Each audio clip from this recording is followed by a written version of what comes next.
I'm going to begin now. I'm okay, They're working thank you. through some technical difficulties on the PowerPoint. But the class and the reason I made it an obligatory class is because we have two functions today. One starts with the forms that you've handed, because the entire community service program is in fact up for redesign for next year. We need to know what's working for you, what kinds of assignments you've taken on, what's interesting. Some of you know that we've initiated one cross-age peer tutoring project. We've been asked to set up time bank programs. The clinic that deals with juvenile justice is enlisting first-year students in its projects. So we are changing the community service program from just everybody find a place to be to saying, how does this school use its student body to make the maximum possible impact on this community and its problems. And so we need this information now, and there will be some follow-up brainstorming sessions as we see how you cluster and what you're finding out, because our job is to turn the community service program not into simply volunteering, but into something that is powerful and makes a difference. There are different views as to what, as you know, as to what constitutes it being law-related. And you heard me preach in the first couple of days here that lawyers are not just lawyers, they are also social architects. And to be a social architect means that your perspective goes beyond that of the individual client whom you represent. It looks at the whole institution that may be failing, as you saw, 60% of third graders are not reading at third grade level. So we have a few minor institutions that will not be resolved by taking a few special ed cases. And so part of what you're here, what you're thinking about, and why we need your information, and why we need you in dialogue, is how do we begin to enlist you as part of a system change force, as well as a service delivery force. And that's why these forums are such an important baseline data for us. I'm simply going to say that it's really imperative that you fill it out, and that if you have any comments or ideas, that we get that intake now, because the school will be going through a self-study that looks at the whole curriculum, and the faculty will be, in fact, discussing whether a new competency should be added to the core list of lawyer competencies called system change. And that goes beyond simply problem solving, which is from the perspective of the individual. So that's partly why you're here. The other reason why you're here is that I postponed this class to now because I knew that a important and I think new classic book was coming out, and that we had the opportunity as a school to be the launch pad for and the first public release of an incredibly important new book. Now, most of you may not think that the design of money or the way in which money functions is relevant so long as you have something to go to the store and eat. But the whole way in which our monetary system works and perpetuates scarcity unnecessarily means that you are operating within a monetary system that is literally stacked against all the values that brought you here. In case you hadn't noticed, price is not about equality, price is about difference. And the ways in which money and the monetary system works and what money is one of those meta questions that in fact underlies everything that you're dealing with in terms of remedies, in terms of damages, in terms of how you think about how you're going to earn a living. Imagine, you've heard me preach on time banking, imagine if you could co-pay, as in some countries, you could co-pay for your medical services or co-pay for your legal services by doing community service in the time credits. So you begin to get a sense of how, even though we're talking about money and the nature of money, we're talking about law and what law means. We have with us two, not just the authors of this book, but this is in fact the launch of a 20-city tour. So we are, in fact, this is an historic occasion, and it's partly why it's being videoed. Let me just, because I don't want to read his whole resume or Jacqui's whole resume, let me just read briefly who's talking to you. Bernard Lietaer has been a leader in the field of money for more than 30 years as a central banker, as a fund manager, as a university professor, and as a consultant. In 1992, Businessweek named him as the world's top currency trader. He is a co-designer of the European currency unit, which was the precursor to the euro. He's currently a research fellow at the Center for Sustainable Resource Development at the University of California, Berkeley. Jacqui Dunne is an award-winning journalist and founder of Danu Resources, an emerging leader in helping entrepreneurs develop technologies and initiatives that restore the earth. The company is an interface between donors and projects, creating a flourishing paradigm shift for a quadruple bottom line: people, planet, profits, and power within. We met 10 years ago when she brought together a worldwide coalition in Boulder that talked about the money crunch and the meaning of money, and we've been in collaboration ever since. So you're talking to and having the opportunity to meet with and come on closer to, I hope, some very extraordinary people. In fact, they're friends and I like them, and they're just mythical human beings too. So despite the august credentials, I welcome them to this school of law.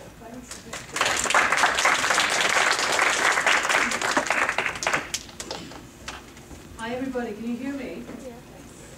How are you feeling after lunch? Full, sleepy? Wish you were somewhere else on this beautiful February day in DC? Are we all here? Cool.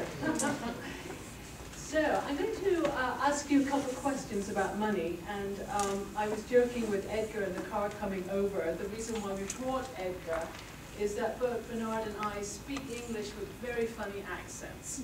I'm Irish, and we claim that Americans haven't spoken English in many, many years, but anyway, that's a whole other thing.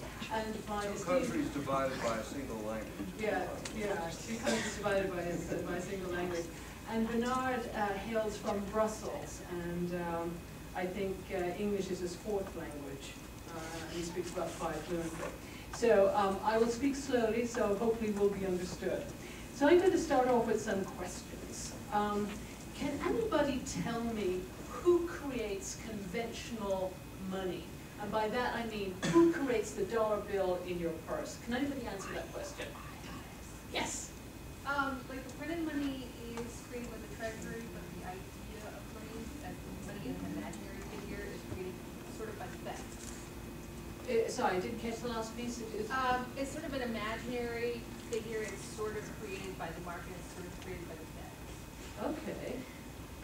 At least in this country. Interesting. Well, in this country, the dollar bills that you have in your wallet are actually created by banks, by private banks. While it may say Federal Reserve note on your bank note, it is not about as federal as Federal Express. It is actually a private company. So it's a cartel, a monopoly of private banks that issue conventional US dollar bills. Question, can somebody give me a definition of barter? Anybody? An exchange. An exchange, yes, it's an exchange. Can you say a bit more about it? It's an exchange of goods from person A to person B. And what is interesting about that barter exchange? Anybody? What's, excuse me? There is no, money is not used as a medium of exchange. Who here has heard of time banking? An unusual group. Yeah. has anybody ever used a time dollar or some other what we would call a complementary currency here in the room? Anybody? Yeah, what have you used? Well, I met Dr. Dunne and Dr. Venus from the Redesigning, Yes. but I didn't actually use the currency. You did not use the currency. Okay. Have you used another complementary currency, sir? I personally haven't, but I have helped people who are in time banking Yes. through our services so they can spend some money on time banking on behalf of my services. Okay.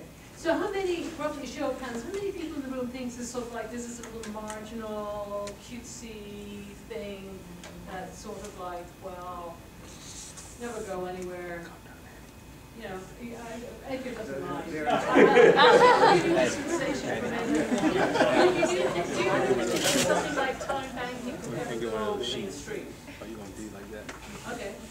I was not feeling Okay, okay. So, I'm going to give you a multiple choice question. We all believe that Switzerland, for example, is a very financially stable country. Yes or no? Yes. Yes. So, show of hands. Is it because they were neutral in the Second World War? Show of hands. That they are so financially stable today? Okay. Is it because they drink pure glacial water from the hills? Yes or no? What do you think? Come here. Yes, no. No, okay, okay, okay. Is it because all the great multinationals have their headquarters in Basel or Geneva? Is that why they're so financially stable? Yes? No? Okay, somebody give me an answer. Why do you think Switzerland is so financially stable? The chocolate. But Belgium would be more stable then. Okay, besides chocolate, any other ideas? Yeah, they offer anonymity to their depositors. Okay, that's an interesting one. Anybody else? Okay. Excuse me? They have a small or limited or no military? Everybody's a military, actually. Oh, they have, Yeah, okay. in the Swiss Where did you get Swiss Army knives from? Okay, the reason why Switzerland, believe it or not, is so financially stable is because it has its own, what we would describe as a complementary currency system called the weir. And it came from a bunch of about 7 or 8 businessmen in the 1930s when the banks sent them a letter and say, gee whiz guys, we're stopping your lines of credit. And they all got together and said, we've got to do something about this. And they decided that actually their goods and services, they were trading among each other, and they were all individually going to the Swiss banking system in order to get lines of credit. And then they realized, good heavens, we can trade among ourselves and we can create our own currency. 70 years later, 16% of all businesses in Switzerland use this complementary currency. And as we get into the conversation, you'll understand how this mechanism works. And it's a lightning quiz. I'm going to use the word money, and then I want you quickly to tell me the first word that comes. When I say money, anybody, what's the first word that comes to you? Means of Happiness. Pardon me? How? Means of exchange. Means of exchange. Anybody else? Over here. When I say the word money. Happiness. Happiness. Happiness. Happiness, okay. Well, we're going to look at money from a very interesting dynamic, from the dynamic of power and empowerment. And with that, I'm going to hand you over to my esteemed colleague and co-author, Bernard Lietaer.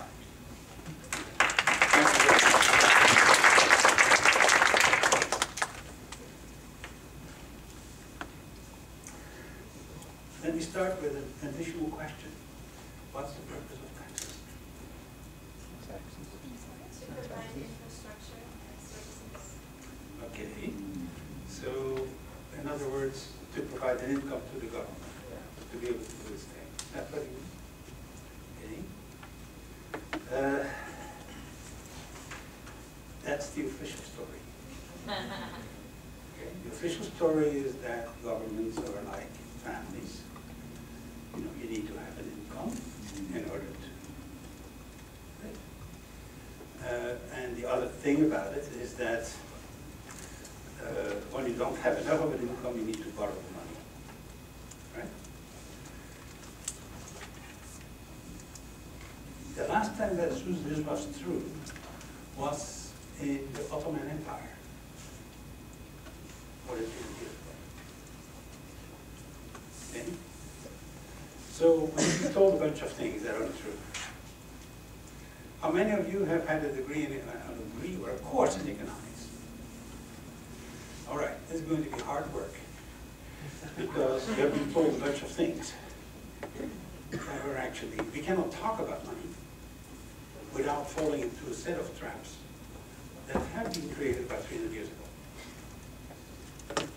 And one of them is the story of the family, the government being like a family. Okay, here's the plan of what I'll be talking about. Money has to do with power. It's the core of power. And that is actually, explains a hell of a lot of things that you as lawyers are considering normal and are being taught in economics that actually creates a whole smoke screen around it. I'll be talking about the square of power. Okay, but how that is interlocked. Then you may have noticed lately in this country, around 2007, for example, that there's some instability in the monetary domain. The whole thing doesn't look very, very stable. By the way, it's a lot worse than what you think. The statistics of the IMF provide that there have been 425 systemic monetary and financial crisis, countries in crisis since 1970. That's more than 10 per year. If you had a car with a track record, or a plane with a track record, wouldn't that kind of be saying, let's go back to square one? Rethink this? Because it has to do with power that's not only you. Okay? Repeat.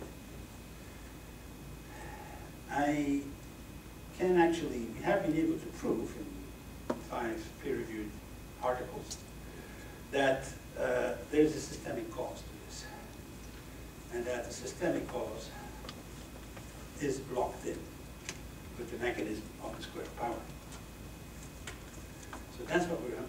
And there is a solution, and that solution includes things like what we call complementary currencies. So that's the plan. If I say anything that is not understood, stop me immediately. Okay? Can you all hear, Bernard? Yes. Do I have to translate?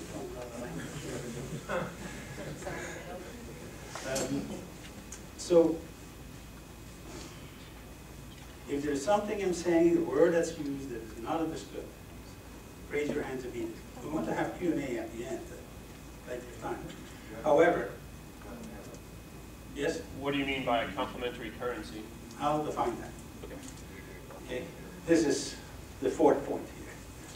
Okay, actually, you know what a complement is?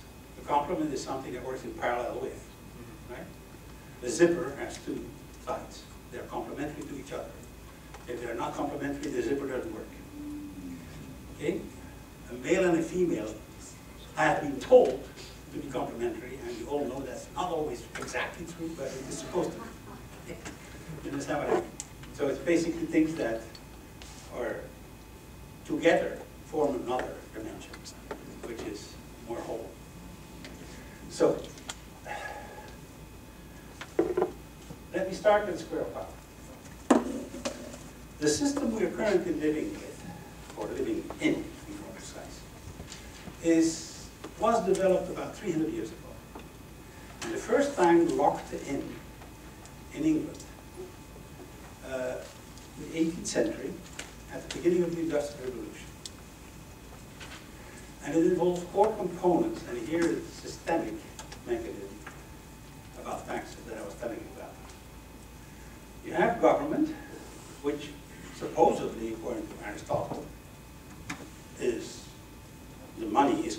a sovereign. So in other words, in America, for example, you have a constitution that says Congress is supposed to be in charge of money. How come that isn't true anymore? Well, something happened. And this is what this explains. So you have the government on one side and the financial sector on the other. And there are four components that lock the whole thing in. The first, and they all have to do with taxes, almost all. The first one is tax bureaucracy. It used to be, until the 17th century, that taxation was a private business.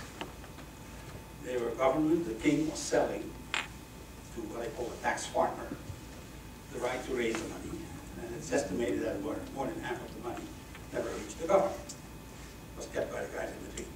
Okay. The second thing is parliament. Democracy had to do. The reason that parliaments arose, Congress in the United States, the American name for parliament, arose because when you tax a group of people, they ask to be represented. That sounds familiar somewhere? Okay? The English tried without it and it didn't quite work well here. So Parliament initially only included the people that were taxed, which were, by the way, wealthy people, people with real estate. And as taxation spread, and the last step was ladies, all right, then they were eligible to be in Parliament. That has been the mechanism in the entire 20th century as Parliament became more and more representative of everybody. Happens to be just parallel with the process that everybody was taxed as well. Now, on the other side, the financial sector has two pieces: the national debt, the story that governments need to borrow money in order to operate, and central banks. In America, it's called the Federal Reserve.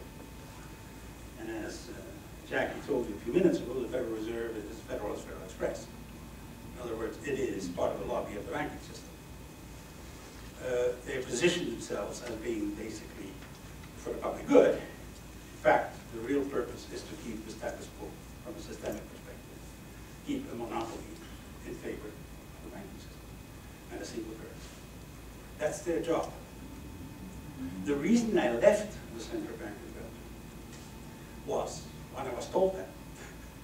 Because I had been detecting some instabilities in the system and I was trying to improve it. He said, no. This thing cannot be improved. If there are going to be improvement, it's going to happen outside of us. Because we're in charge of keeping the status quo. Okay. So these four elements lock in together and have been going on for, well, 300 years, roughly. America was one of the first because the Federal Reserve was finally established in 1913, which was very late compared to the others. So, why do we claim that there is a systemic instability? By the way, are there any questions about this? Because I won't go back to this, yes. Why does the government let these private banks to dominate the money making arena? What kind of leverage do they have that the government has been so solid? Actually, the answer is good lobbying. Right? Because the funny thing about it, I mean, if you think about what has gone on in 2007 in this country, for example, it's rather intriguing. You have the government having to borrow money from the financial systems in order to give it back to the financial system so that they continue to do what they were doing. It's kind of very funny. Right? And then at the end of it, you have the financial system going back and saying, very bad, now you're too indebted. Okay?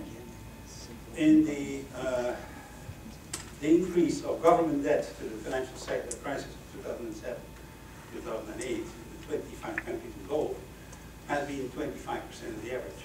In some countries, about doubling or tripling. we're getting to very strange things. In fact, the government has the power. It would still have the power today, if you get rid of all the smoke screens, to basically choose something else than something created privately by the banking system to impose it for taxes. So this would actually unlock this thing. Okay? If tomorrow the government decided that these little devices are currency, and that you can only pay your taxes with these little devices, nobody would even bother using dollars anymore. And this would become extraordinarily valuable. And by the way, it's also true about gold or anything else. Okay? The price of gold, even in the gold standard days, had more to do with the fact that the government required taxes paid with that currency only. So we actually have a whole open door here, but because of smoke screens, nobody knows where the door is. Right? That's where we're getting to. Is that okay? Fine. Good. So let's go into a very other direction, very different direction. Systemic cause for instability.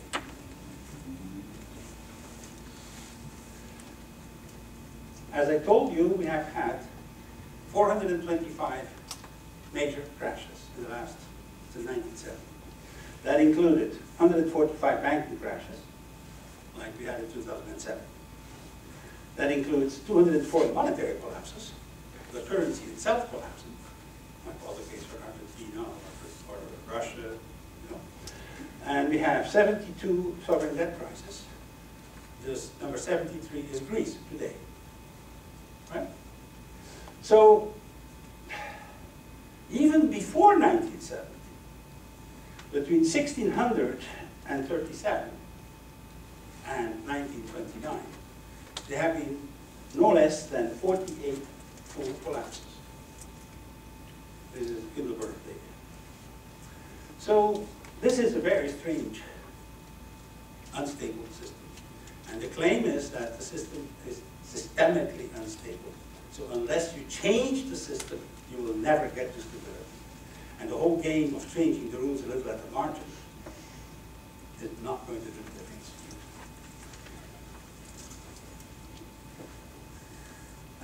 My colleague, Ulanovich, who has this Bob Ulanovich, his name indicates he's obviously American, he is from the University of Maryland and the founder of the Department of Quantitative Ecology.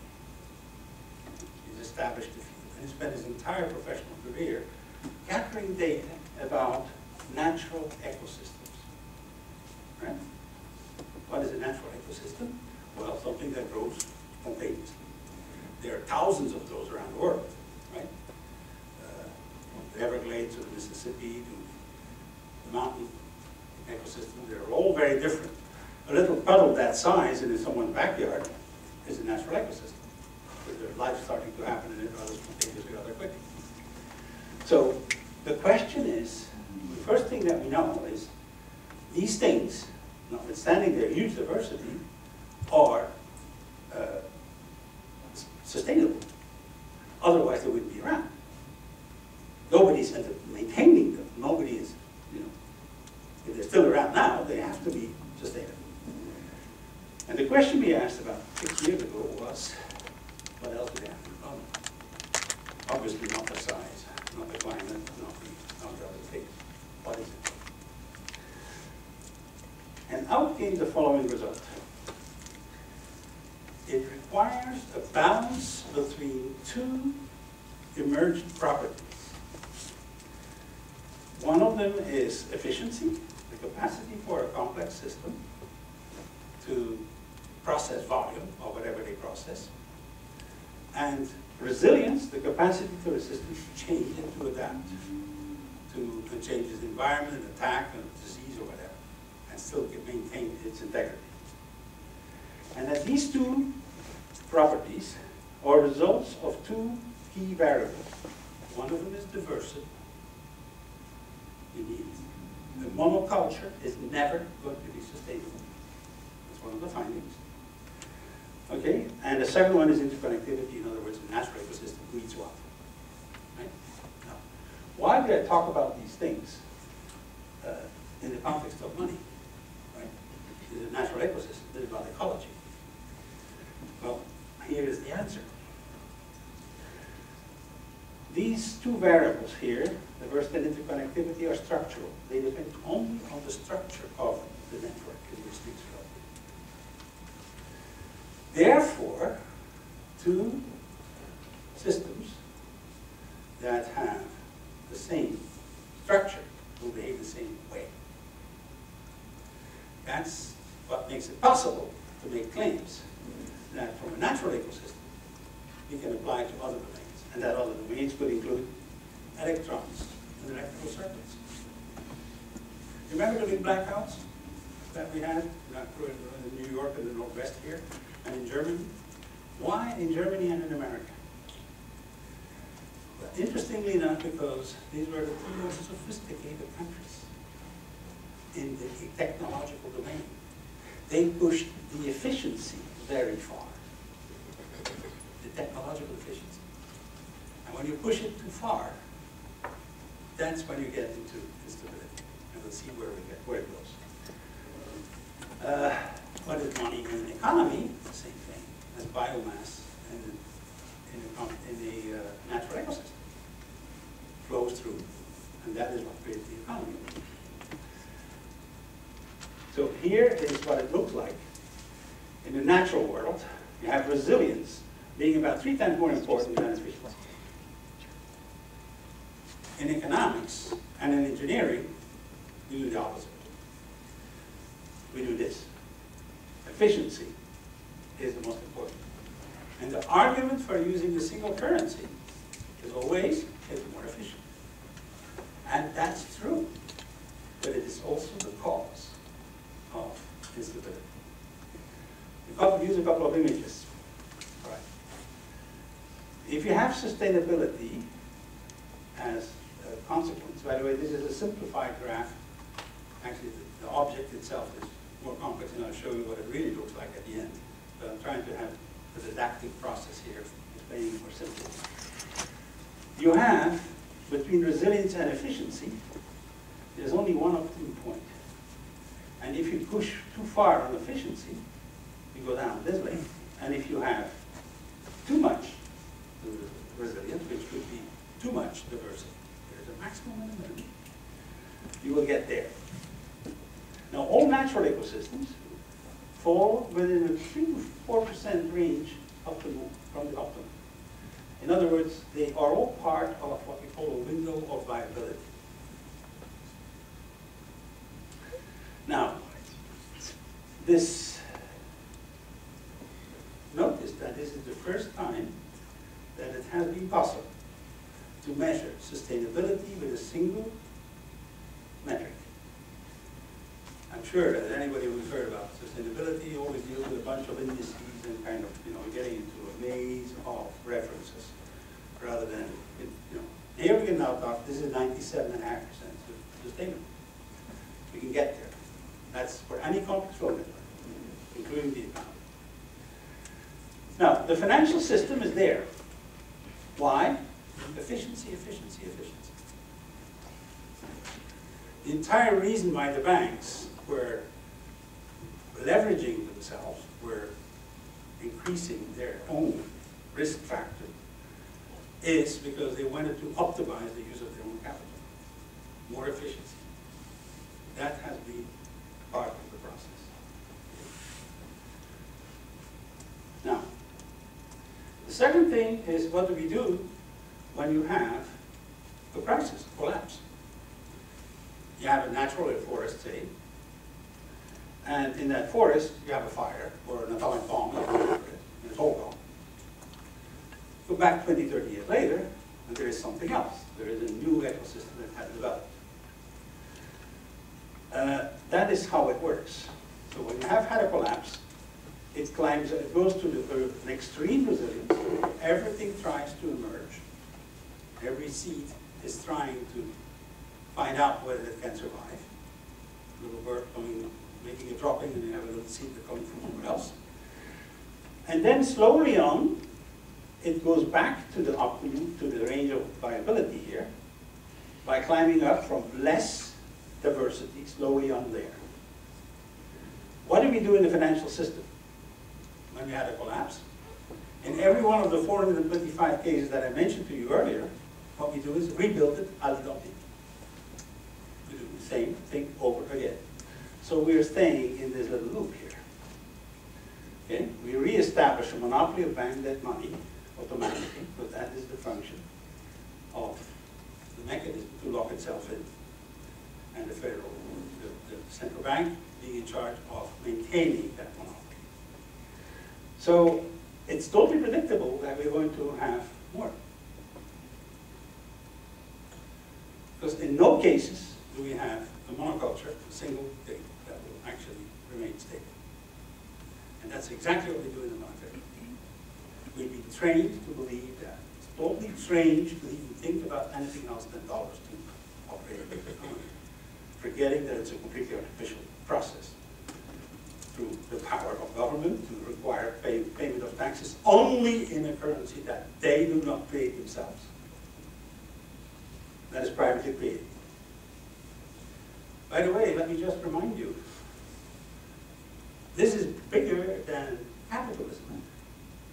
The Soviet system, the Chinese system, did the same thing. They used a single currency to bank debt. The only difference was that the government were the stockholders of the banks, but they used the same system. So this is pretty fascinating, really, that two opposite systems are using exactly the same device, with consequences that the whole thing cannot be stable.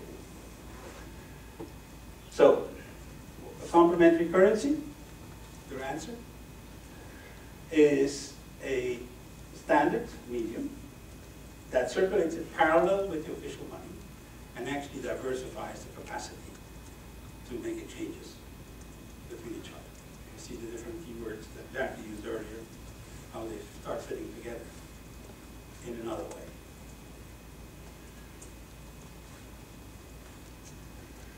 All right, systemic solutions. Here is an image, yes? So why can't currency itself be resilient by itself on its own? Why does it fail when it comes to the interconnectivity of our society? Well, we can take a number of examples.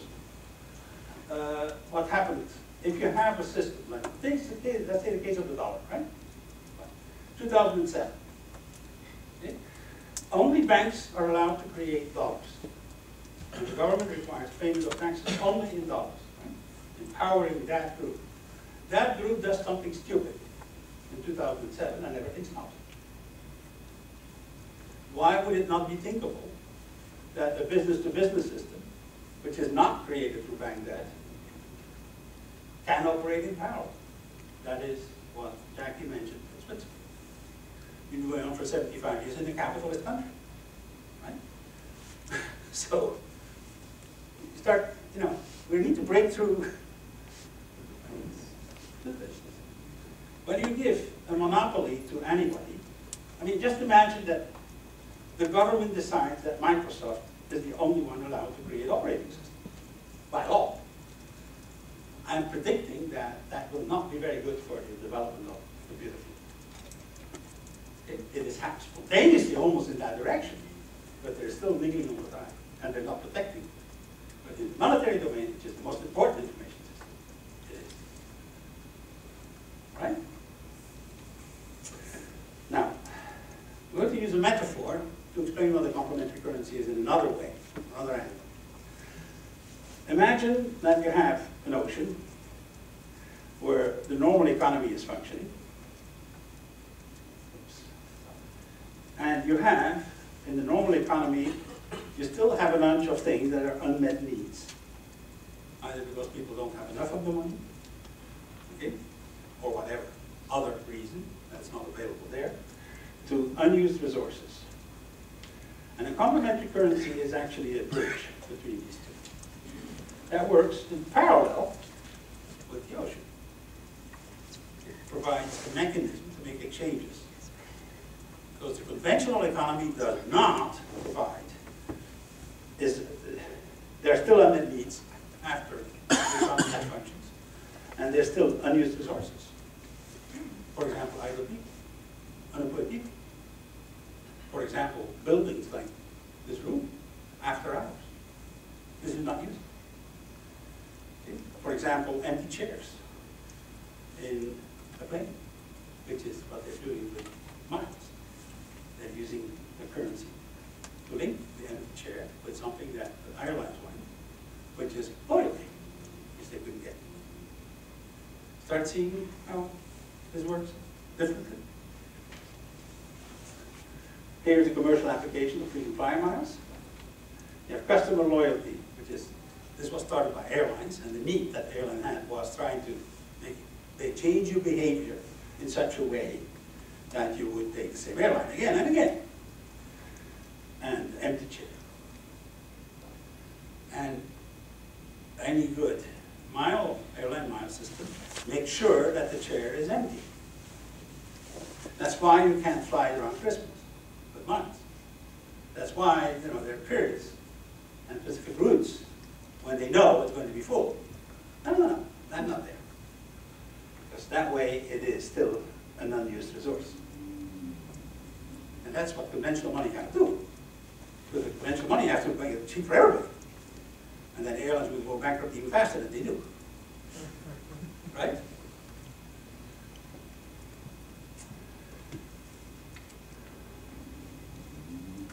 So, what does a complementary currency do? The first thing that it is true, but economists who criticize it, it is less efficient. It reduces efficiency. But it then makes it possible for the system to grow back towards an output. When you push efficiency too far, a monopoly is a good idea. But it is not stable. Because anything going wrong in that one thing, nobody has a spare. And that's why the banks need to be saved. Because as long as you have the monopoly insured, well, if you had a monopoly for supply of water in Washington, and something happens to the supplier or to the pipeline, you better have another alternative. Okay? Water trucks or whatever. Bernard, let me comment that some of us are watching the same thing with things called law schools and legal education, and the move for 2 years, and the move that we did, we made legal education much less efficient as a profit-making business by introducing something scandalous called clinical legal education. One person can teach 150 people, and think of the profit margin that comes in. When the ratio is 1 to 12 for clinical, or 1 to 4 for clinical, you have a different kind of redundancy, a different kind of proliferation. As we move to online courses and online competition, so we're seeing the same issue of fragility, and you will see the same attempt on the part of law schools, particularly tenured law professors, to make sure that we preserve our monopoly. I just want to explain to people that this is not entirely an unrelated concept. Okay? Yeah, it applies to all fields, including disease. Immunity disease have to do with, tends to be with a network that has been pushed too far. So, we would then make it possible with a complementary currency to recover that way. Now, I'm going to show you the real graphs, just to show you, get out of the didactic bit. In fact, it's a four-dimensional object, right? So we can have some trouble thinking. Here is still your sustainability, which is the vertical axis. You have diversity, and you have connectivity, which are the other two axes. And that is what happens in a natural ecosystem. You have a fairly high level of sustainability, the whole level here, which is fairly stable.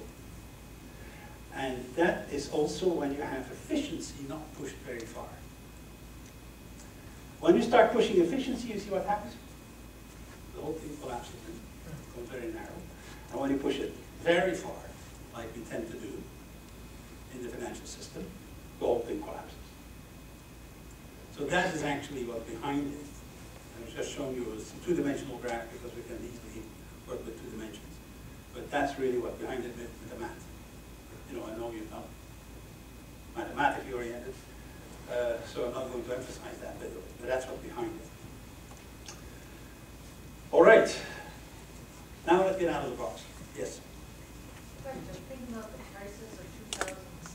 Yes? It doesn't seem to me that crisis was from the banks being very efficient. It came from them being greedy and dealing in toxic assets.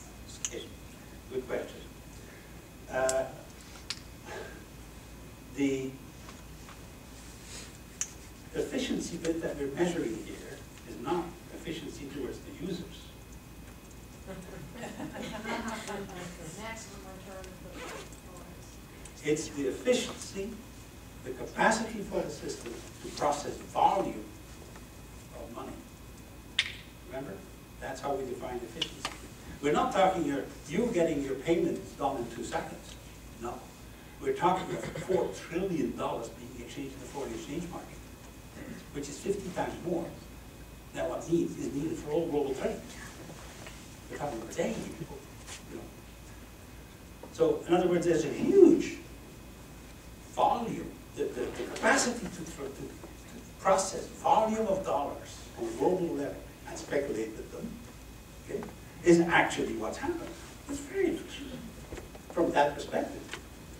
So now, when you push the efficiency, what they're looking for is optimize the capacity for the shareholders to get more return on their capital. So therefore, that's why they get into products like, I mean, the stories for every one of the crises is different. We don't, you know, every tree is different, but we're talking about the forest here. What's common between all these crises is the same process. Okay? And I would make you a bet that if you fire all the bankers, replace them with a whole bunch of new bank people, and the same thing would happen. Because we're on an automatic pilot. The system is driving us in a particular direction. And by the way, it's driving the planet towards crazy things. Okay? There's a whole bunch of things that we haven't gotten into. But for example, short-term thinking is programmed to any currency with a positive interest rate. And given that all the dollars you've seen is someone's debt, there's always interest built in. So the future doesn't matter. You know, when I give you $1 billion 100 years from now, nobody's interested. I'm very interested in another $10,000 tomorrow morning. Right? So that's the deformation we're getting, not, for example, in the domain of time perception, and explains behavior patterns as well. So the money system creates behavior patterns every period. And as Edgar told at the beginning, the values that brought you here, you're swimming against the current. And that current is that system that actually induces the behavior patterns. And a way of looking at complementary currencies is, how do we change large-scale behavior patterns? That's the question. And that's what complementary currencies do when they're well designed. We can actually change behavior patterns. That has been proven, right? You take the same airline, large scale. Otherwise, airlines would keep you on doing it for 40 years. So the system has proven that it can do this. But if you get out of the box, as this gentleman is showing, all right? It's time to get out of the box and see what's possible. Yes? I'm trying to understand the concept of complementary currency require that everyone buys into it or No. to be totally effective. No. Well, totally effective, they're going to another domain. Not everybody is forced to accept airline miles. Many people don't bother, right? Same thing, I haven't heard anybody being forced to participate in the time dollar system. You don't want to, you don't. Right? You don't have to. Of course, the more... Does that leave some people out that need certain resources or need certain things? But if they really want it, if you have a currency that provides them the bridge that we showed them, if they're aware that the bridge is there, let them take it. If they don't want to, then of course, you know, everybody is capable of it. You can have food on the table and nobody eating, right? You can have a horse brought to the water and it doesn't drink it, right? Is complementary currency something that, I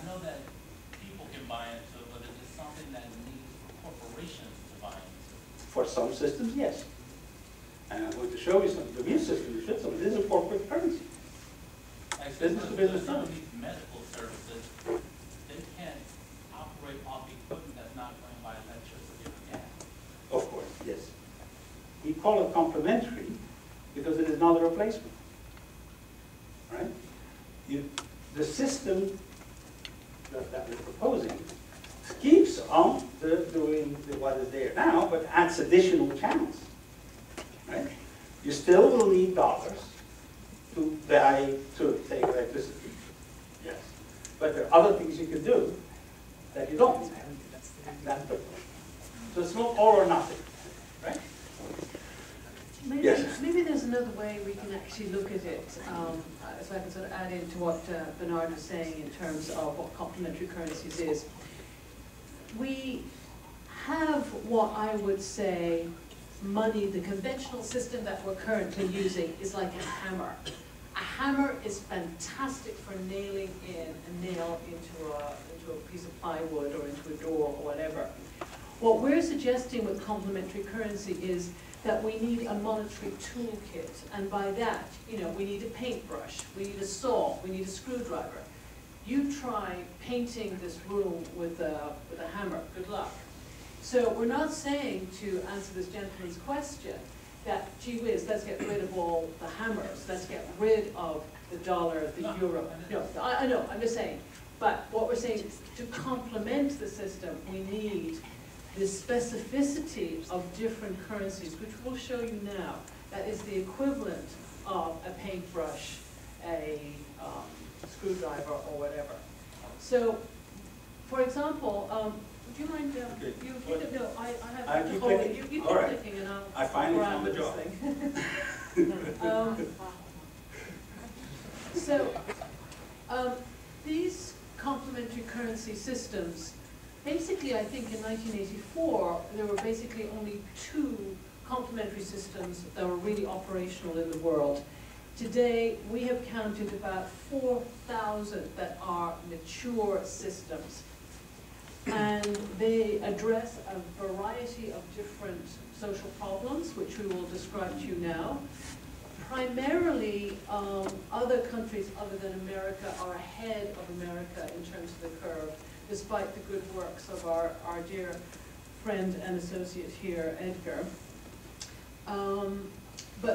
So they are social purpose currencies, and we have business currencies. That's one. That's one of them, time No. dollars, which you're all familiar with. And basically, for those who may not be familiar with the time dollar, it is backing an hour of service with a chit or a unit of account called a time dollar. In Japan, they have devised a wonderful system called furiakipu, which means carrying friendship tickets, whereby I go next door and I take care of the little old lady. I might help her, write a letter to her insurance company. I may drive her to the doctor. I may go into the bathroom and make sure that that guardrail, her handrail, is actually, screwed correctly into the wall. And for every hour of service, I get a furiakipu credit. The same system is used here in the United States as time dollars. There's a visiting nursing service that is used in the 5 boroughs of New York using a time dollar system. Same idea. I just draw your attention that in Japan there are 480 systems operational like that already for the last 10 years. Okay. So illustrating the point that America is unfortunately behind. Yeah, and the beautiful thing about this is that, about the furiakipu system, and indeed the time banking system that's used for other people, is they're able to live more independently in their own homes. They do not have to be institutionalized as early as they might be. And with neighbors taking care of neighbors, there are friendships that grow intergenerationally, because kids are going in and taking care. And when particularly in the furiakipu system, when the elderly were asked, what do they prefer, the visiting nurse, or do they prefer the kid coming in from down the street? They say they really love the neighborhood kid coming in. because it gets to feel like their child. And for the kid, it feels like their grandparent or their own parent.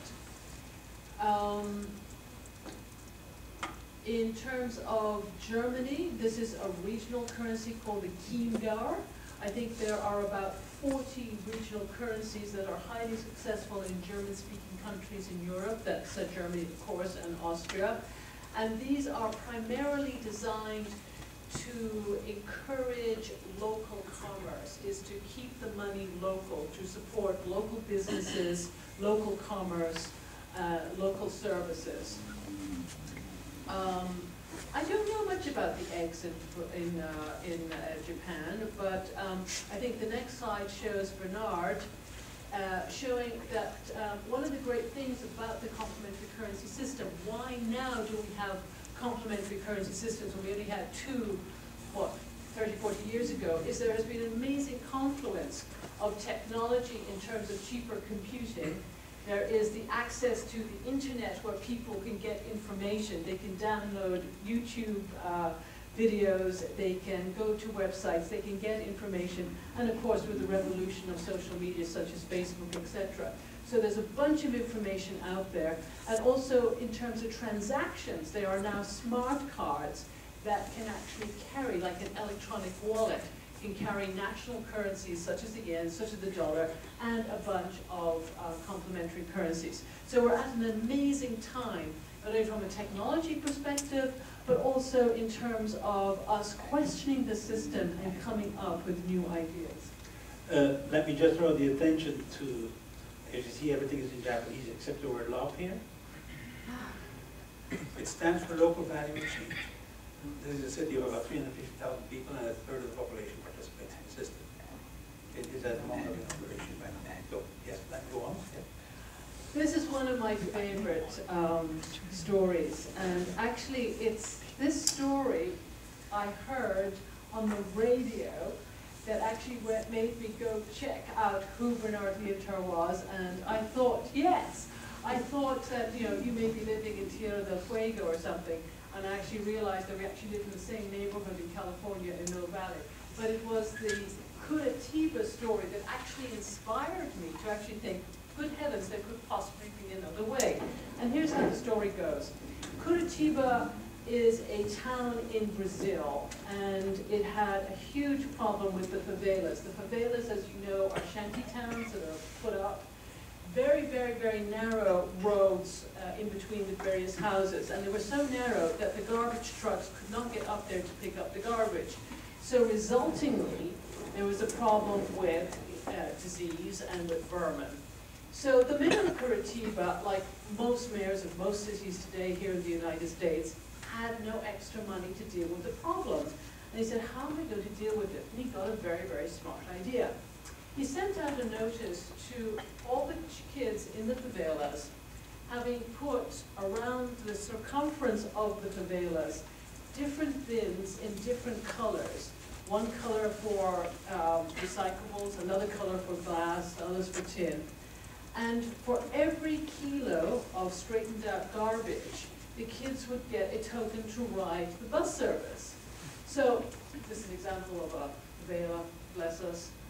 People live that way. So for every kilo of straightened out garbage, these kids got a token, which means that they could ride the bus service, or they could give the tokens to their parents to ride the bus service. And this expanded and expanded to where they could actually go to the local farmer's market and use these bus tokens as if they were money to buy food.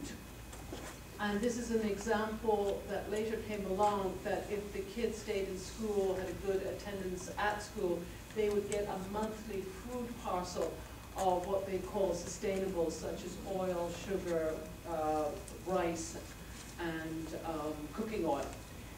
And one of the beautiful things about this is they say that garbage which is not garbage. So the fishermen, when they go out to fish, and say, for example, if they're not having a good day of fishing, they actually bring in garbage from the bay itself and bring it into the recycle centers and they get money, the local currency, which they can then spend in a variety of different ways.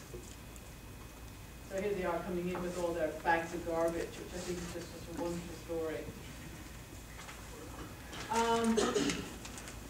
Well, that's the beer system. Yeah, you want to talk about the beer system? You want to do it? Yeah, go ahead. Well, we can do it together. All right. 1934, the middle of the Depression. Switzerland was also affected, like everybody else.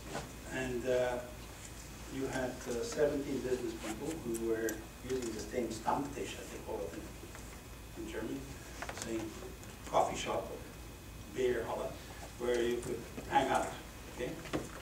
And they compared notes and had all received the same information that the bank was reducing or cutting their credits.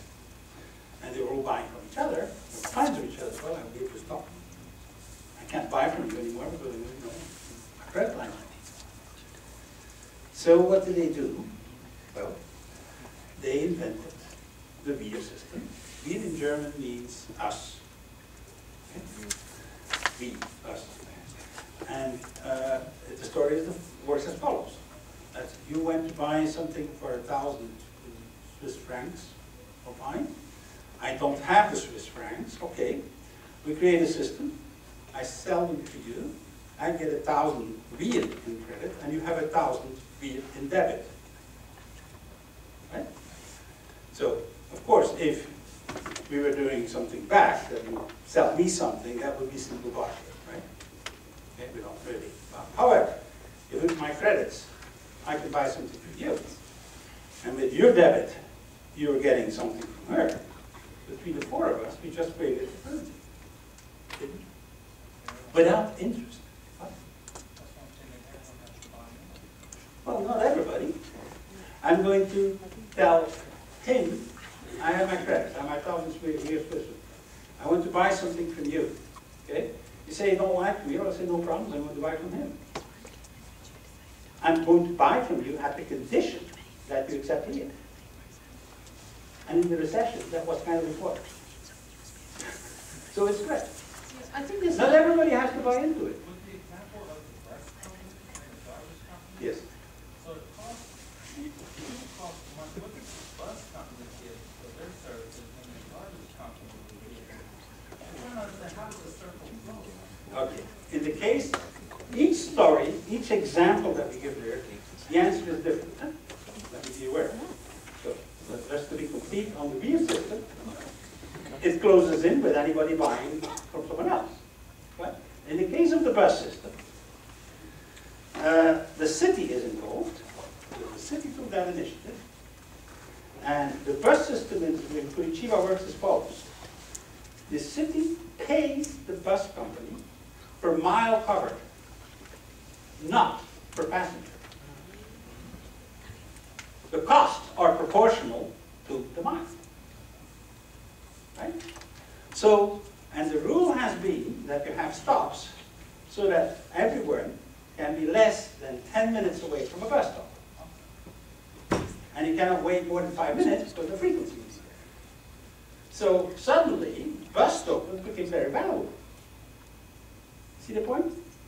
So, but it means, we're thinking of designing. Each one of these projects has a different story and a different objective and has a different design. Okay? One of the ways to think about it is that each community has a list of unused resources with a bunch of unmet needs. So when a community comes together, they make an inventory of what are our needs. Is it to educate our children? Is it to provide justice and legal representation to our community? Is it to take care of our elderly? Is it to incentivize people to shop locally in this particular neighborhood of Washington, D.C.? It doesn't matter. What happens is money is an agreement to use something as a medium of exchange. And if you think about it through history, during the Second World War, for example, cigarettes became a medium of exchange. Women's nylons became a medium of exchange. So a community can come together and make an inventory of their unmet needs and their unused resources. And a lot of unused resources are people's time. Thus, we have time banking. So then you itemize what the unused resource, what the unmet needs is, and then you design the currency around it. And without getting into an awful lot of great detail, but you know, money has an architecture, and in the book we actually unfurl the DNA of the conventional system that we have and why it propels this chronic, competitive society that we have. And we explain why that is, hopefully in very, very chatty language. And then you can come and see how then it is possible to have a more cooperative, a more civil society by designing money in a different way, by constructing the DNA of that money. Does it have interest? Is it no interest? Is it a negative interest rate?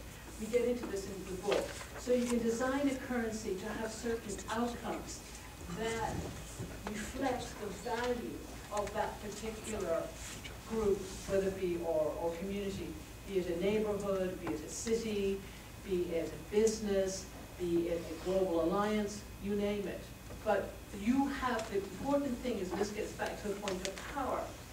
In the power of your word, you can get a community together and design a currency, and you don't have to sit around and wait for somebody else to come around with a solution. And to go back to your great point is, no, you don't have to accept it. I may come up to you with bottle tops in order to get that Starbucks coffee. We don't have to do a deal because you don't want the bottle tops. But I may come with time dollars, or I may come with a weir, or I may come with something else. You said, yeah, we've got a deal. Money lives in the space of an agreement, and as lawyers, I think understanding that it is an agreement to use something of a meter exchange opens up a whole panorama for you. So let me complete the RIA system, which we have thought into and started up. America has a job problem. You've heard that one? You know what that means? It has a small and medium-sized business problem. Because 90% of all private employment is in small businesses. What is the problem of a small business? Cash flow. Okay? When you're a business, a small business, and you buy something from IBM, you buy a computer, you don't have to pay cash. And if you're a very good big customer, you're going to have to pay 30 days. If you sell something to IBM, you're going to be lucky to be paid in 90 days. Anybody has experience of that kind of experience? Heard of this? Right. So, that's the problem. So, when a small business then says, all right, I'm going to get paid in 90 days, I need to pay cash my workers today, I go to the bank to have a loan, they will tell you, you're too small to be interested. Sound familiar? Then that's where you stop. By having a system like the RIA, you solve that problem. We just made a deal. Okay? We created our own currency without interest. That is what they did. Yes? How do you solve the problem where if you're a small business or you're the individual who doesn't have the money or the credit line in the money society or the currency of the dollar, how do you ever become an individual that no longer owes anymore? Oh. I mean, if you are indebted to begin with, right. this is a system to stop getting indebted, but not to sort of get you out of indebtedness. Hopefully you do it over time. But currently there's only one way. It's getting deeper and deeper. Right? This is a second channel. No, I understand that. And by having that second channel, you don't need dollars. You don't need Swiss francs. We create Swiss francs between us. Equivalents of the Swiss francs. Not legally the same thing, to be clear. You can't pay taxes with it yet, okay? But we can actually make an agreement. We created the currency between us. By him accepting, by me accepting his credits, quote unquote, that he is a debit for. That's it. You don't need to have the banking, the banking system be involved in it. I think there's another very important thing here. Bernard and I can't go down to the basement this morning and start printing our own currency. We're not talking about that. The bigger the community is and the greater the diversity of services and products offered, the more successful the currency is going to be, because there's going to be more places for you to transact using your weir or whatever complementary currency you want. You want to be able to go to the movies, you want to be able to get your hair cut, you want to be able to take a doctor's visit. You want to be able to buy local products like, say, bread made locally, whatever it might be. So it's important in the design of the currency that there is a large catchment area. So it's not about three people getting together and doing a little hokey thing here. That will not work. There's a question there. Yeah. Hi. Oh, Yes, me? you're the one who lifted your hand. So you talked a little bit about the power of your word. I guess my question is, places like Japan they have societies that have very high social capital, that are used to having a lot of interactions with people that are very dependent, whereas in America it's very low social capital kind of society. Yes. So how do you bridge that? Like how do you, because it seems like a lot of the time dollars is sort of predicated on this idea that, you pay your time and you trust that you'll be able to get something back from it. So how do you bridge the trust gap? As this is my question. The trust gap is probably something that my dear associate can really address, but if I can make a stab at it, is that the reason I would suggest, and this is part of what we have written about when the opening chapter is called The Failure of Money, and describes how cutthroat our society is, because we are competing over a limited amount of dollars. Dollars have got to be kept scarce in order for it to maintain its value. If it was issued in sufficiency, there would be a problem. It would be hyperinflation. We'd have hyperinflation. So that's the problem. So I'm competing with you. I'm competing with you. I'm competing with you. In order to have the society, which I think all of us long for, with greater social justice, can actually be informed by a new type of money. And this new type of money is a complementary currency that complements the current system, the conventional system, because it is brought together with a different DNA, with a different structure and founding. Because in order for us to design a currency, we've got to come together as a community. We've got to talk. We've got to work out our problems. We've got to work out the solutions. And by that fact alone, we are actually building a community. I think to understand the trust issue, I have to relate to two things. One is, it is not possible to create trust without memory. If I'm only going to see you once, I may as well hit you over the head and take your money. But I'm going to see you tomorrow, or I'm going to see your relative tomorrow, or I'm going to see your neighbor tomorrow, I'm going to think twice about it, because that will be known. The advent of the computer creates instantaneous memory around trustworthiness, even in closed communities. So we couldn't have created time banking if I had to look through index cards. So it was the advent of the personal computer that was one piece. The other piece about trust is, if I give you something, the question is, what's my return on that? My return on that is only real if others will accept it, if the only thing that you want out of it is an exchange item of equal value or an exchange service of equal value. But if what you want out of it is something called self-esteem, a sense of having contributed, it's been known that volunteering has been going on for at least a couple centuries, so that if a part of the return you get from the time bank is your own self-esteem, you have already gotten a return the minute you've done the act, and you've gotten a purchasing power of ambiguous value. So it changes the core of the currency from extrinsic to intrinsic. And that was the work I had to do at the London School of Economics to begin to define that. We have an infinite need and infinite capacity now for something called learning. You can't now know whether you can buy spinach anymore. You can't know how to use Facebook. So the rate of change means that there will be an infinite capacity as well as an infinite demand. And the question of, will you accept learning? There are universities in South Korea that will now accept time credits as part payment of tuition or as repayment of loans. So the whole question of the design of currency is understanding what's viewed as value. If the only thing I view as value is getting that cow back, it's one thing.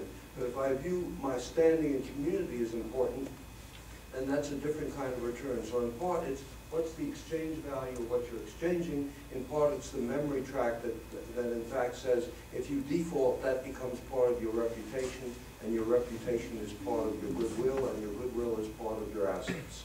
So those are the kinds of concepts that go into not just the design of currencies, but the design of whole institutions. We had education coming out of the caves, but word has it that there was a currency called grades, academic credits, and degrees, which we use. And once you introduce a medium of exchange, you take huge untapped capacity, put it together with unmet needs, and it creates linkages, specializations, and things called universities. So all I'm saying is the notion of a medium of exchange as part of what you as social architects need to be aware of is part of why I wanted you to hear the sharing and get some sense of the breadth of it. And yes, it's uphill because this country worships the dollar, and it's very hard for us to even think of another kind of currency.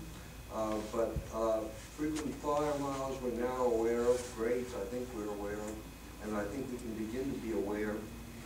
I mean, the church in the Middle Ages used penances as its currency, and people worked for that. And you know, they weren't in a hurry to cash it in, maybe, but nonetheless, that was a valuable currency. So it's a question of what you view as value in the way in which a society values your reputation and your integrity. And that's why people from this school, coming with a different degree and a different grading system and a different performance system, are hired over and above people who may have very good scores, but in fact have never seen a client. Yes, well, we have a lot of questions. Yes.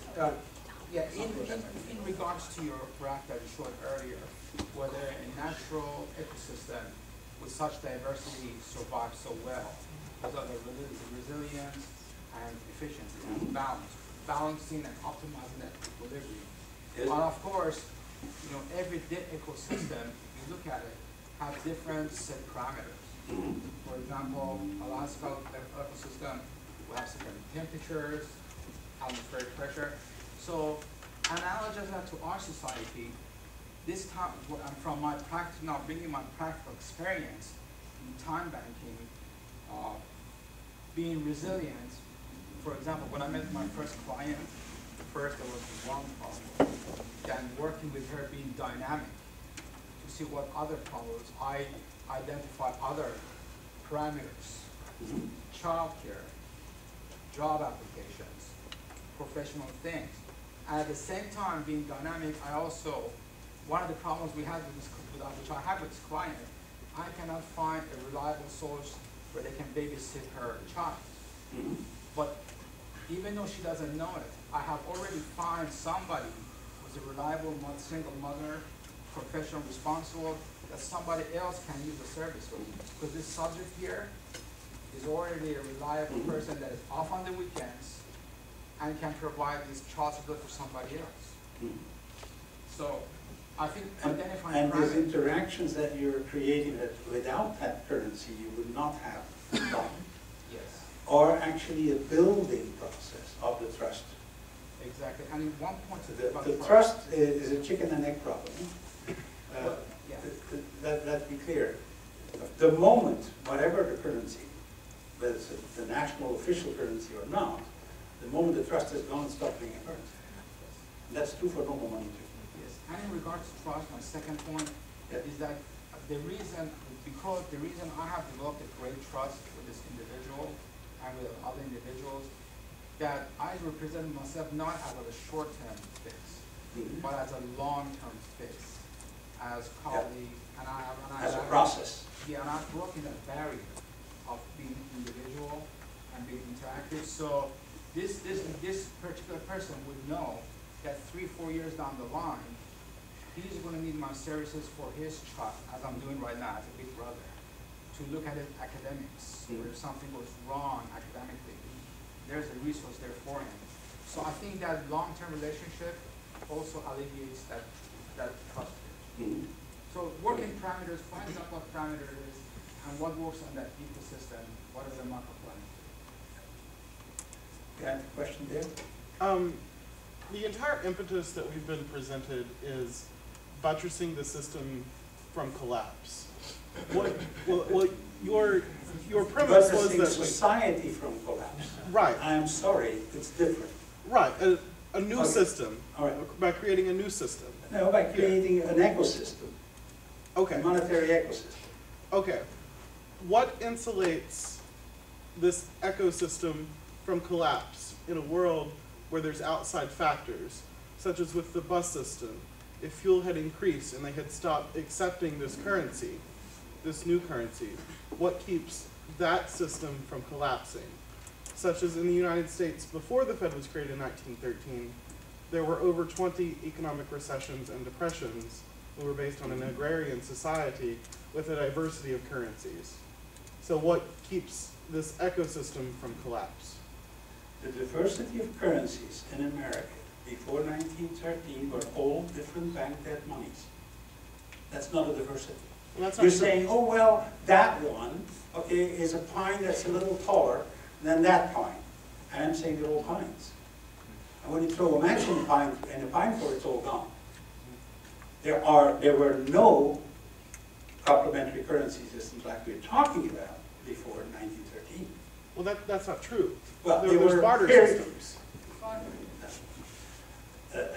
Barter systems is a survival thing, yes, it's highly inefficient, where everything becomes currency, shoes or my jacket or whatever. It's the extreme we talked about at the other end. It needs to climb up where it becomes efficient enough. This is too far of diversity. When everything is currency, it's too far. We're overshooting the diversity. When you're in a monopoly, you're undershooting. So we need some point in between. That's the argument. I think I'm misunderstanding because what I see this as is a barter system. We're trading garbage for this, and I'm missing the point. Then Because the economy is a barter system in which you work to get electronic bits and you trade these electronic bits called dollars with a credit card in a shop. You do barter in the shop for electronic bits and get a meal, and the guy does the same thing, so everything is barter. From that definition, I think that's too simple. At the moment when you have a currency, i.e. a standardized unit of exchange, you're outside of the barter system. Okay? That's how we defined it earlier. So, otherwise you say, well, there's only barter. And that's not true. Because the point of the currency is that it makes it a standard or medium of exchange that people accept between each other. Otherwise, I may have shoes that you don't like and I want your sweater. Sorry. But, we have no trade because you don't like my shoes. By having a currency unit, whatever that currency unit is, makes it multilateral. Okay? Otherwise, you're locked into having matching needs and resources. That is too inefficient. That's too far on the diversity side. You see the point? well, not really, but you can continue. Okay. It was fine. Yes, the last question there. Yeah. Doesn't this system sort of come about in its own when a community needs, when there's a great enough need in the community? For instance, if one family has 4 kids that need to be babysat during the daytime, another neighbor has an elder person that stays at home all day, then normally they'll work out a trading system that isn't necessarily regarding money, but more services. So what is the question? I'm sorry. That the time banking sort of is already in society. Well, all we're trying to say here is that time dollars is one type of system. All right?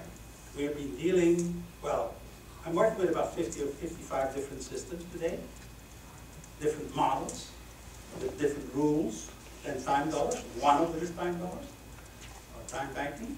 But there are other systems. We already showed the beer system is different, right? I'm going to show a couple more just to broaden the gauge a bit, because we're having a feeling that, you know, we're getting stuck on one particular model. Complementary currencies is a world, not one type. A natural ecosystem has, you know, a full range. There's a scale of elephants, there's a scale of antelopes, there's a scale for mice, and there's a scale for microbes, right? And all of them play a role.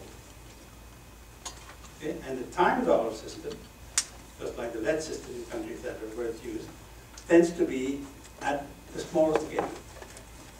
You know, the typical model is, a very successful model is a couple of thousand people. Okay? Most models stop at about 500.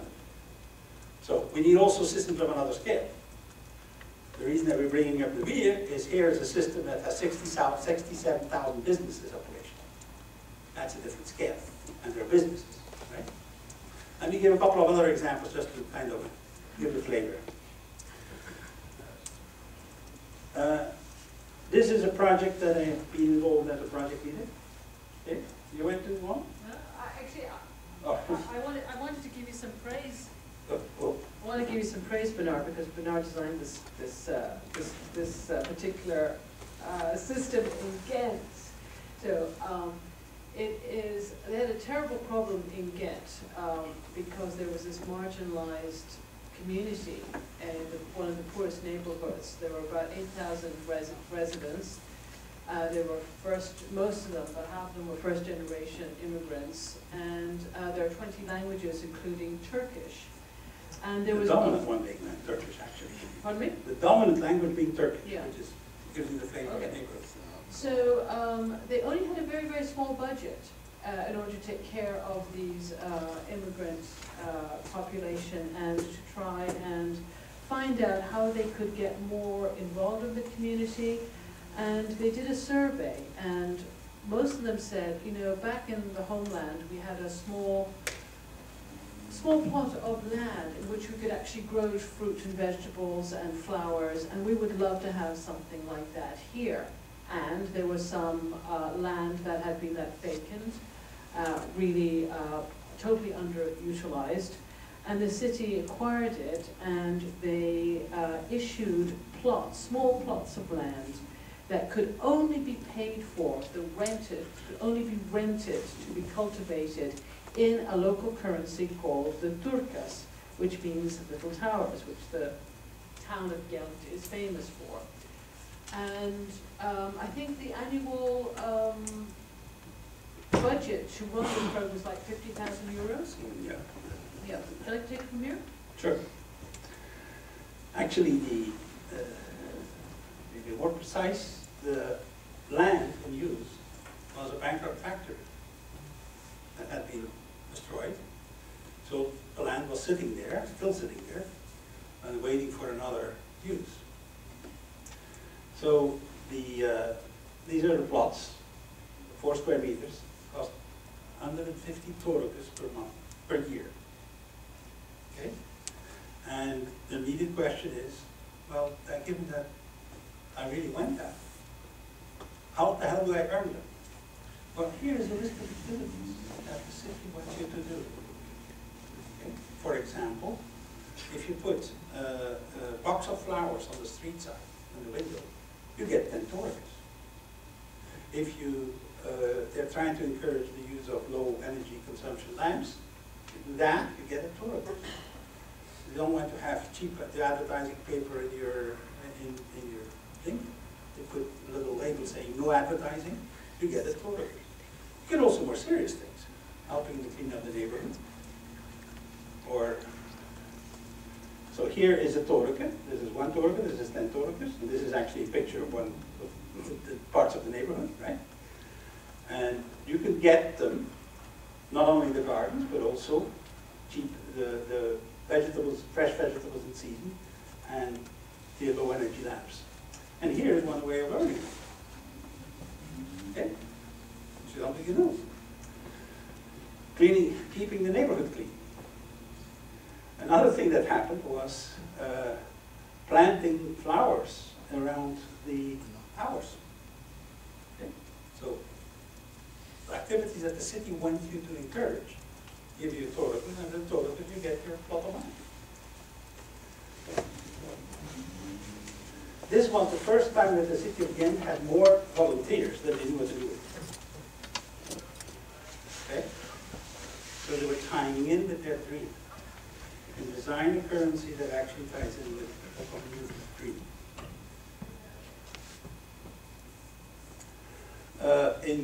This is the numbers of the first 6 months. We are actually now in a much larger, we have 2 years of operation, and they're in the process of expanding it to the city as a whole. With the same euro budget, we had in the first 6 months 3 times more results, and by now about 10 times more results. So here's a way of actually solving city problems while stretching the dollar use by creating a currency that's actually the city issues. This is not just a community, this is a city. Also, there's another very interesting point. There is a time banking system in Wales, and in a small village in Wales that was devastated by the closure of the pits in the 1980s. And as a result of the closure of the pits, the mining pits, there was absolutely no work.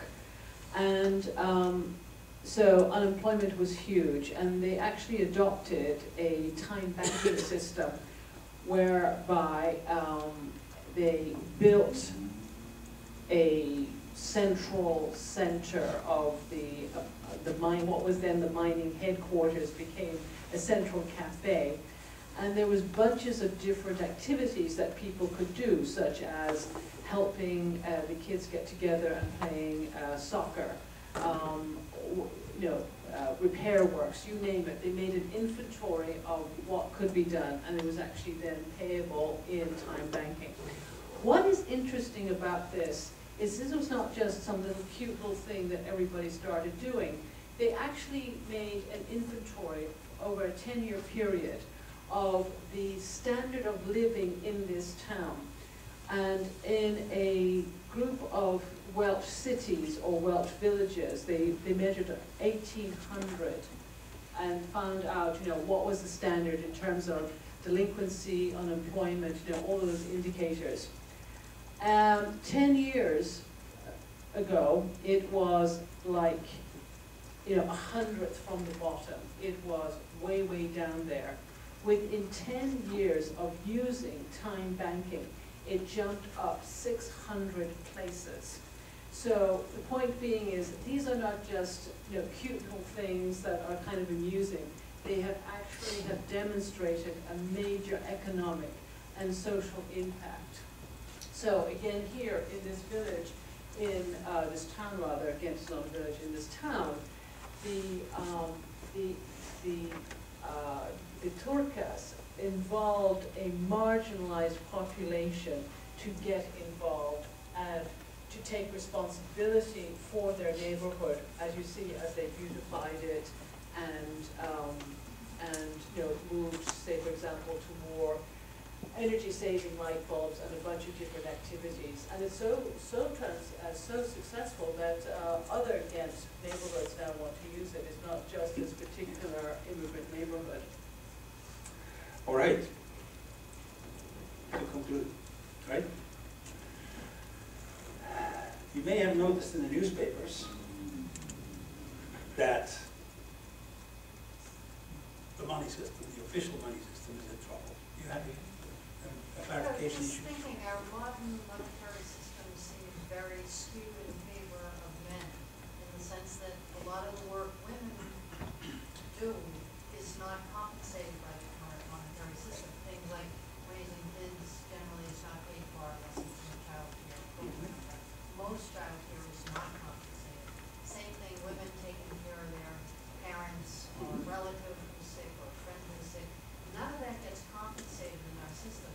I'm wondering, with the complementary currency you're talking about, it looks like it has the potential to have greater balance and equity between men and women.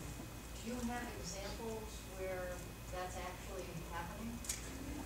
Actually, you're hitting something which is much bigger than you think here.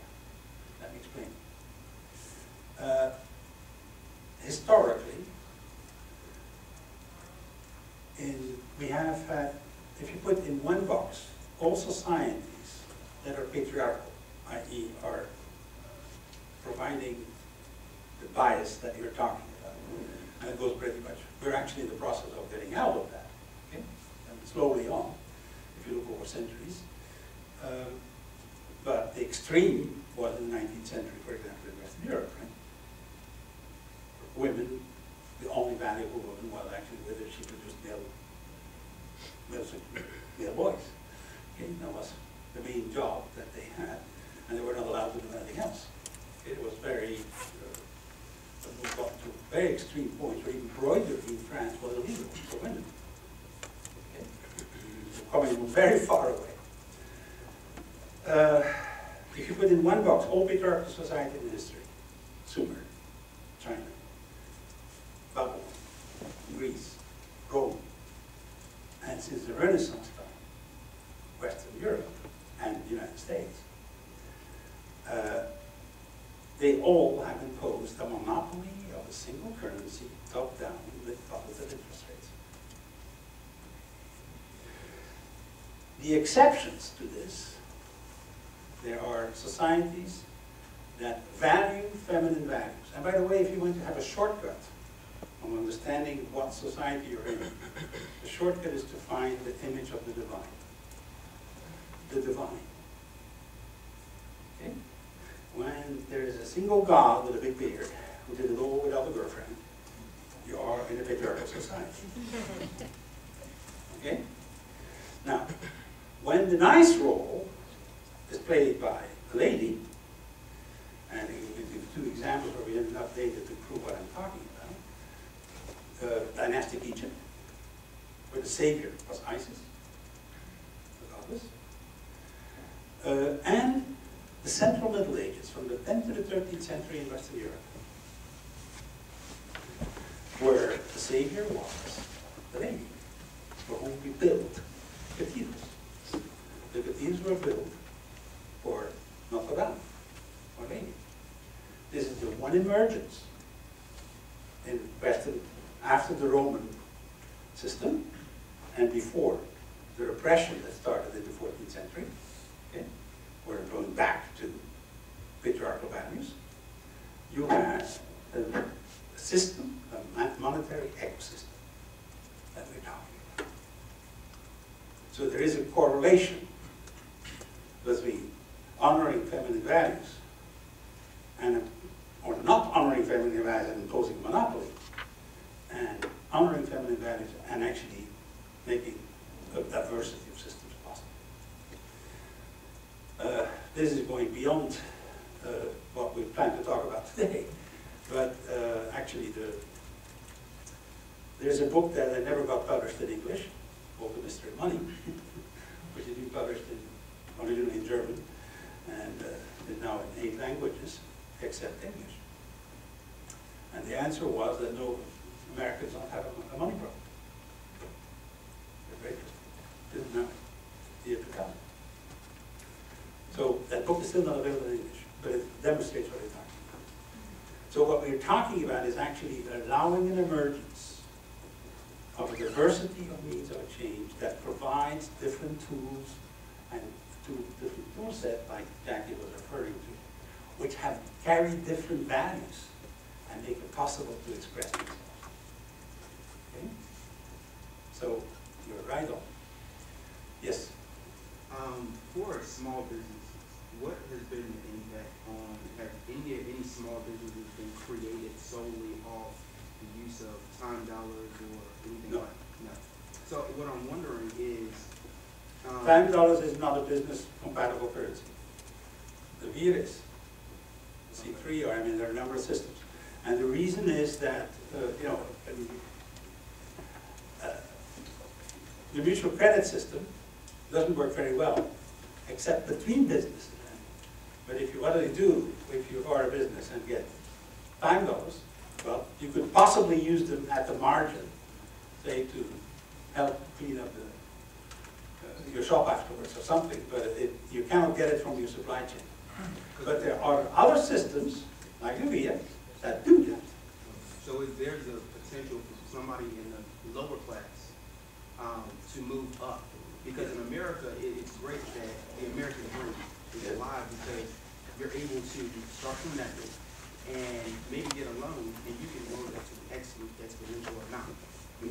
But what I worry with this is you'll end up working off of $10 or whatever it is, and you end up staying, you're benefiting society, but you end up staying with the lower class, which actually would kind of assist those larger corporations because they don't have to worry about you. So what do you say about that?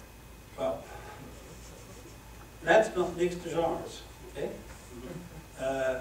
Let's compare business systems that work in business as a screwdriver, okay? It's still not a paint job, right? So there are different systems for different purposes. One of the systems that we described to you is a social purpose system, for example, like the Torres. This is not going to help what you're talking about.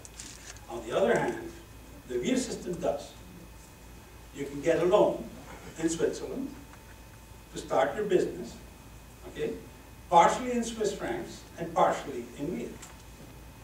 The real carry no interest rate or a very low one, while the Swiss franc has an interest rate like all the other banks. So you have a lot more flexibility. And you can accept clients that come to you because you accept real and therefore get going. Bernard, I do want to jump in two respects with that. One is that there are some ways in which obviously merchants can give discounts, in which property values rise when neighborhoods are cleaned up and less crime ridden. You can ask to come into the promised neighborhood with a view toward, in effect, saying that if we begin to enlist the untapped capacity, all property values go up. Bernard has designed a system in Brazil, where the youngest children were given a currency that he designed. There was an hour-based currency to buy tutoring from older kids, and that went up the chain, and at the very end of the chain, the universities would accept that as part payment of tuition, and they would get a rebate from the government. So there are ways to, so we're talking about design strategies. But I need to mention one other thing in regard to your question. There's something called the political process. And what we have seen is that when people feel empowered, they vote. And what we have seen in every time bank community is voter turnout exceeds anything that the political parties have been able to buy by the infusion of funds. If you can vote, things happen with money, we notice. And if you can buy a grassroots effort with time credits, you may be able to buy a more political, powerful force than you can buy with money. We've just been to an election, so you know what I'm talking about. Thank you. Well, let me complete here. So the first reason that I think times are changing is what I showed you here, right? The system is, the entire system, the global system, which is today a dollar system, actually a dollar-based system, is, well, iffy, to put it mildly, okay? I don't give it the next 3 to 5 years, right? So that's, we have a time horizon coming where the official system is getting in trouble, so having other systems that actually make it possible to function parallel would be useful. Second reason is this one. This is not an aesthetic presentation. The important thing is not the design, the important thing is the source. The Economist is one of the more credible journals in this domain. And at the same time, there's a new balancing possible between masculine and feminine forces that you were referring to, where masculine and feminine actually can together, they both have their role. And the kind of currencies we've been talking about is a range between the extreme masculine form, which is the conventional system, the official system, has all features about a masculine form. And by the way, masculine and not relating to male, right? We're not talking gender, we're talking of value systems. Okay, relationships is more feminine. You know, hierarchy is more masculine. Right? Well, it's part of that framework. So I think we can actually make a shift. And that shift is happening because of the convergence of changes in values, and at the same time, the instability of the existing official system, plus the technologies to set up new systems. That combination is the first time that it happens since the middle age, in the 14th century. So, thank you.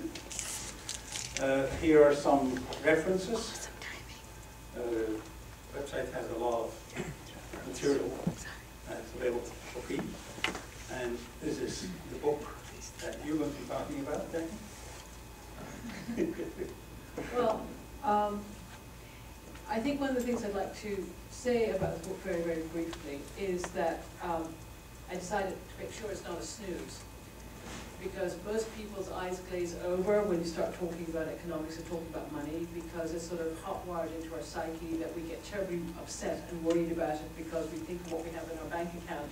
And on top of that, economists and financial types use language that is very exclusionary, what they mean by sequestration and fiscal cliffs, and it's very, very, very, very disturbing, actually. And we tend to, push that sort of money economic conversation way, way, way off as we can. The idea of this book was actually to demystify the system by explaining, hopefully in a chatty kind of way, how we got to where we are. Because unless and until we can actually make some kind of inventory how we got here and understand why is it that all these people have all this money, and we show that it's not because they may be greedy or they know how to run the monopoly. It's actually in the DNA of the money itself, actually causes concentration of wealth. So, and then we describe real stories of real people around the world doing real things by rethinking money. And we go and look at 4 different areas, from the entrepreneurship, from business. We look at new types of banking, which is very, very intriguing. We also look at governments at all different levels, how they can start designing complementary currencies to actually start balancing their budgets. And of course, probably one of the most competitive of all areas, non-profits, and show how there are new designs out there. And then the greatest piece of fiction writing is a chapter called The Cooperative Society, because while we describe what a competitive society is, and we're trying to describe water to fish because our money system is like something you swim in, we actually had to go 20 years into the future and imagine what a cooperative society would look like. And there's 5 stories there, plucked out of the imagination of what society would look like in 5 different domains, with complementary currencies working with the conventional system. And then in the last, we sort of look at, from history, what we can learn from history in terms of other times when complementary currencies were available and then outlawed.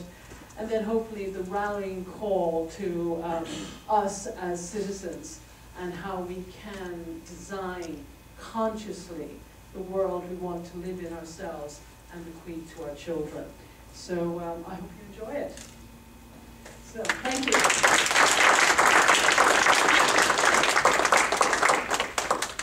Two things. I've asked Bernard and Jacqui to stay around if any of you wish to talk to them sort of privately or just ask questions, because it's a unique opportunity. Second, I venture to say that this is the only class in the only school in the United States where law students are getting a vision of alternative currencies as a tool that they can use to solve social problems they care about. This is, you will not be tested on this on the bar, but I think it's safe to say that just your knowledge of this as an available tool when you interface with community groups, knowing that this is possible. Nobody needs permission to create time banking. The government doesn't control it. Human beings can control it. The system sends out a message that nothing you do matters. We have to wait till the economy clears up. In fact, in Kenilworth Parkside here and in some of the worst neighborhoods, and Glen Yarrow that you described where I went 10 years ago in Wales, we have seen incredible transformations take place, not by the politicians, but in fact by ordinary people who suddenly realized they could make a difference and that who they were mattered and valued. And the fact that that power exists, it's in fact a meta power. In the law, we talk about power as the ability to create a legally binding obligation, a right-duty relationship, a contract relationship, so you can sue a person and call in the authorities. What time banking is built about is a meta power, a power to create mutually binding obligations like family, like something weird called friendships, and like something weird called a community of law students who are actually willing to help each other rather than cut each other's throat. We have created a different kind of culture here simply by being who we are and feeling safe in being who we are. And understanding that is part of what empowers you to be change agents. So I want to thank you because I saw this as central to mission and central as you begin to think about the impact you can have as a change agent in the world, understanding that there are tools that otherwise you might not have known about that are available. And the only other thing I'm going to say is that when the federal government, National Science Foundation, gives $1 million to Penn State's computer department to develop the mobile apps for time banking software, so it will be on it can be on virtually every smartphone within a year or two in the United States. You're going to see change, and you're going to have an understanding of what that change could imply. So thank you so much, Bernard. Thank you.